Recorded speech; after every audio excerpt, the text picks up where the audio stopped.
Subscribe कयो मुझे channel के घंटी के निशान पे क्लिक कयो जी हर नए वीडियो की नोटिफिकेशन तव्हांखे मिली सके। अस्सलाम वालेकुम दोस्तों, मैं महबूब ھنگورجو अज जे वीडियो में वो कम्युनिटी में पूछो तो को भी सवाल हुए पूछी वो तो काफ़ी सारे दोस्तों सवाल पूछा है। उम्मीद है सभी का जवाब दींदुसि। उम्मीद है तव्हांखे वीडियो पसंद ईंदो।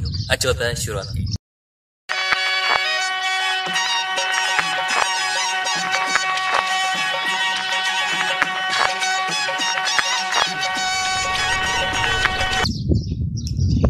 सब खां पहिरीं जेको सवाल है वो है अरमान खान वसाण जो, जैं पुछो है तो जानी स्टेटस वीडियो मोनेटाइज थींदा। जानी शेयर साहब जो चैनल मोनेटाइज थी स्टेटस से गड गाना अपलोड कंदो हो। सनाला गुज़ार जो चैनल मोनेटाइज थी स्टेटस से गड व्लॉगिंग कंदो हो। काफ़ी सारे दोस्तन जा स्टेटस वाला चैनल मोनेटाइज कोन थिया। तो तुम समझी सको था मिक्स में कम कयो।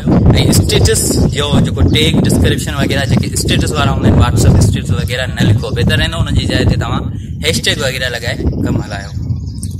अच्छा, उन खां पोइ सवाल है मीर मंसूर अली जो। इन लिखियो था मुझो सवाल इहो आहे त फेसबुक आईडी बंद थी वई है, वापस कराए दियो तो मेहरबानी थींदी। यानी फेसबुक जी आईडी बंद थी वई आहे, तव्हां फॉरगेट पासवर्ड ते क्लिक कयो ऐं उन ते क्लिक करण सां तव्हां ज़रूरी है तो तव्हां वटि उहो मोबाइल नंबर ऑन हुजे जैसे वो फेसबुक की आईडी ठहल है, या तव्हां वटि उहा ईमेल लॉगिन हुजे जैसे तव्हां उहा आईडी नंबर ते ठाही है या ईमेल ते ठाही है। तव्हां करे सको था फॉरगेट पासवर्ड ते क्लिक करे जेके सवाल तव्हां पुछंदो फेसबुक उन्हनि जा जवाब दियो, तव्हांखे आईडी तव्हांजी रिकवर थी वेंदी। अच्छा, उन खां पोइ सवाल है अहमद डेटस जो। इन लिखियो आपने अपना नाम जो लिखा है प्रोफाइल में वो कैसे इमेज।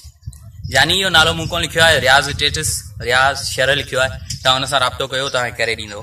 अच्छा, उन खां पोइ आहे अबू बकर जान। इन लिखियो अदा कलरफुल वीडियो बनाओ, कलरफुल वीडियो बनाओ यू।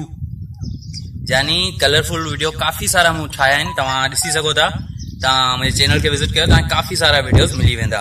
अच्छा, उन खां पोइ मुर्तज़ा गर्लफ्रेंड कीअं। यानी पहिरीं ॻाल्हि त हिन जो जवाब आऊं न बल्कि तव्हांखे उन सां गॾु हिकिड़ो ॿियो बि सवाल आहे, उहो आहे लाडला शबीर जो। ऐं ॿिन्ही जे सवालनि जो जवाब मौलाना असदुल्ला खोड़ो साहब ॾींदो। बॉयफ्रेंड गर्लफ्रेंड इहो हिन में छा इहो माना जायज़ आहे नाजायज़ आहे, यानी तव्हां हिनखे कीअं था ॾिसो? शरई तरीक़े सां इहे सभु शयूं नाजायज़ आहिनि। कुंडी न हणिजे, मीटर हणाइजे। ठीकु आहे। ऐं उन खां पोइ आहे गुलाम फातिमा। इन लिखियो है फेसबुक ते डीपी चेंज न पई थिए भा ऐं का पिक वारी पोस्ट भी अपलोड न थी थिए। छॾियांव तव्हां सेटिंग में वञो ऐं उते तव्हांखे हिकिड़ो अलॻि ऑप्शन मिलंदो फोटोज़ जे बारे में। हिकिड़ो नओं फेसबुक जो ऑप्शन आयो आहे, उनखे तव्हां अनेबल कंदो तॾहिं तव्हां फोटो अपलोड करे सघंदो। वधीक तव्हां उन बाबति वीडियोज़ ॾिसी सघो थियो। यूट्यूब ते तव्हां सर्च कयो तव्हां मिली वेंदियूं। त इन हवाले से तव्हां लिखी सर्च कयो तो बंद फेसबुक ते कीअं फोटो अपलोड कजनि। ऐं उन खां पोइ आहे आमना स्टेटस। लिखियो है कुछ भी न। ओके, सवाल है अजीबो गरीब। उन खां पोइ आहे मीर मंसूर अली। लिखियो आहे मुंहिंजो फेसबुक अकाउंट ख़त्म थी वियो आहे, उहो वापसि कीअं कराइजे, ज़रूरु जवाब ॾिजो।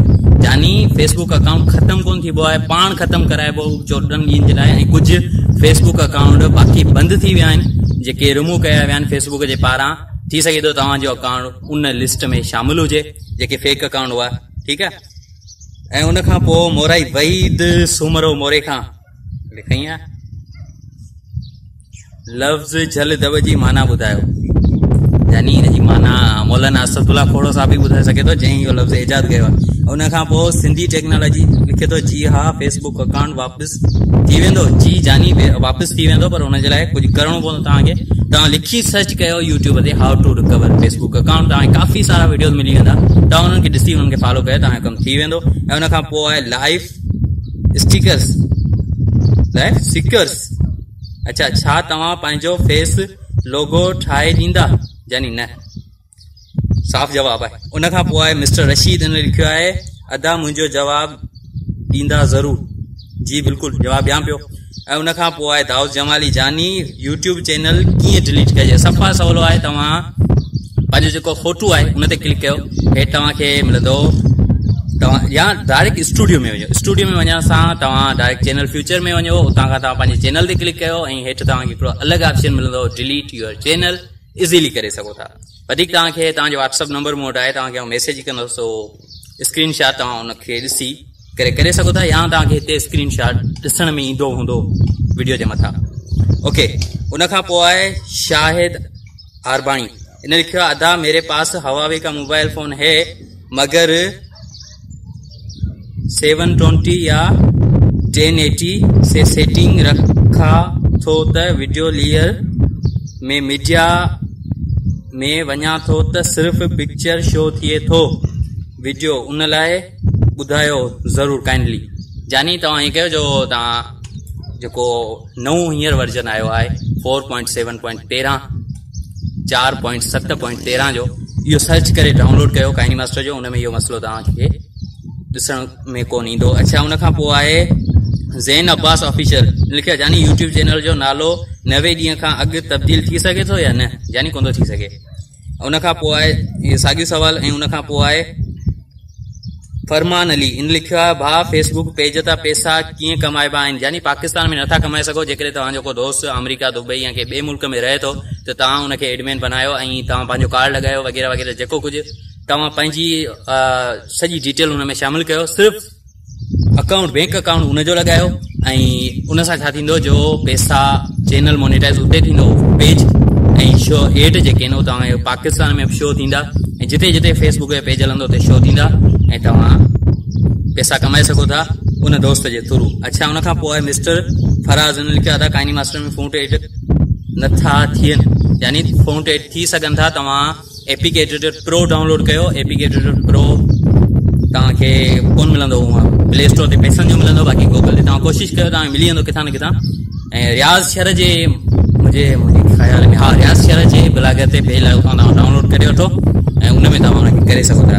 अच्छा, उनखां पोइ आहे online learning with Kamran Ali, इन लिखियो आहे अदा अव्हांखे यूट्यूब ते कमु करण जो ख़्यालु कीअं आयो आहे, ऐं ॿियो सवाल 2 अव्हांजो चैनल मोनेटाइज़ घणनि ॾींहंनि में थियो, यानी पहिरीं ॻाल्हि त मुंहिंजो यूट्यूब ते अचण जो ख़्यालु 2016 में आयो ऐं मुंहिंजो चैनल जेको पहिरियों चैनल हो उहो तक़रीबन 1.5 महीने में मोनेटाइज़ थी वियो। तॾहिं शर्त जेको मोनेटाइज़ थियण जो जेका पॉलिसी हुई उहा हुई 10,000 व्यूज़ थी विया ऐं चैनल मोनेटाइज़ थी वियो। उनखां पोइ मुंहिंजो चैनल माशाल्लाह बंदि कोन थियो आहे। अच्छा, उनखां पोइ वरी आहे तनहा असरा लगारी, तव्हां एंटीट्यूड बॉय आहियो त तव्हांखे केरु सवाल करे, यानी माज़रत एंटीट्यूड मूं कहिड़ो एंटीट्यूड कयो आहे, यार लाइव नथो अची हमीद बुज़ार, यार लाइव नथो अची प्रोफाइल चेंज भी न कई अथई, यानी प्रोफाइल ये रहंदी मुझे ख्याल में त यको हाणे हमेशा जे लाइ ये रहंदी, अञा जेकॾहिं हिन खां सुठी का मिली त चेंज कंदो ज़रूर। ऐं उनखां पोइ वरी आहे स्टाइलिश अहमद AK, इन लिखियो आहे भाउ मुंहिंजो चैनल ते कॉपीराइट स्ट्राइक लॻी वई आहे जेका 5 जून ते एक्सपायर थींदी, छा मुंहिंजो चैनल मोनेटाइज़ थींदो, यानी एक्सपायर थियण खां पोइ तव्हांजो चैनल मोनेटाइज़ थी वेंदो। अच्छा, उनखां पोइ मिस्टर रशीद चए थो अदा मुंहिंजो मसइलो हल न कयो अथव, यानी कहिड़ो मसइलो मूंखे विसरी वियो आहे। ऐं उनखां पोइ आहे GM प्रोटेक्शन ऑफिशियल, इन लिखियो आहे अदा प्रोफेशनल इंट्रो त तव्हांजो आहे, ॿुधायो त इहो बाक़ी इहो ॿुधायो त प्रोफेशनल इंट्रो कीअं ठाहिजे, यानी प्रोफेशनल इंट्रो जेको मुंहिंजो आहे उनजो तव्हांखे ऐं टेम्पलेट ॾेई थो छॾियां एडो आफ्टर इफेक्ट जो, तव्हां उन में सिर्फ़ु पंहिंजो लोगो जेको आहे रिप्लेस करे तव्हां पाण ठाहे सघो था, जीअं मुंहिंजो ठहियलु आहे ईअं तव्हां ठाहे सघो था। अच्छा, उनखां पोइ रोकी एक्सपर्ट, इन लिखियो आहे भाईजान बस सवाल नहीं है, बस खुश रहो, अल्लाह आपको हमेशा खुश रखे, यानी मेहरबानी कुर्बा आमीन। ऐं उनखां पोइ आहे अबू बकर जान, इन लिखियो आहे रंगीन स्टेटस कैसे बनते हैं, यानी इन लाइ करे मूं अलॻि हिकिड़ी प्लेलिस्ट ठाहे छॾी आहे। तव्हां मुंहिंजे चैनल ते वञो ऐं फ्रंट पेज ते ई तव्हांखे हेठि ॿी प्लेलिस्ट जेका मिलंदी उहा मिलंदी काइनीमास्टर जी, सिंधी मास्टर जी, उन में तक़रीबन वीडियोज़ रंगीन स्टेटस ठाहिण जे लाइ आहिनि। अच्छा, उनखां पोइ वरी आहे आख़िर में लाडला शबीर, उहा ई पहिरीं त ही हुई अॼु जी वीडियो, उमेद आहे तव्हांखे पसंदि आई हूंदी। ऐं हिन टाइम खां पोइ यानी 6:40 खां पोइ जेका बि कमेंट आई हूंदी उहा हिन में शामिल न थी हूंदी ऐं आईंदे लाइ ट्राई कंदासीं उन्हनि दोस्तनि खे शामिल करण जी। त तो उम्मीद है ये वीडियो तव्हांखे पसंद आई हूंदी। वधीक वीडियोस जे लाइ मुंहिंजे चैनल खे सब्सक्राइब कयो, घंटी जे निशान ते क्लिक कयो ऐं तव्हां को बि सवाल आहे कमेंट में ज़रूर लिखो। वीडियो खे लाइक न कयो तो लाइक कयो, दोस्तों सां शेयर कयो। मामला असांजी वीडियो में तेसीं ताईं इजाज़त, अल्लाह हाफ़िज़, गुड बाय।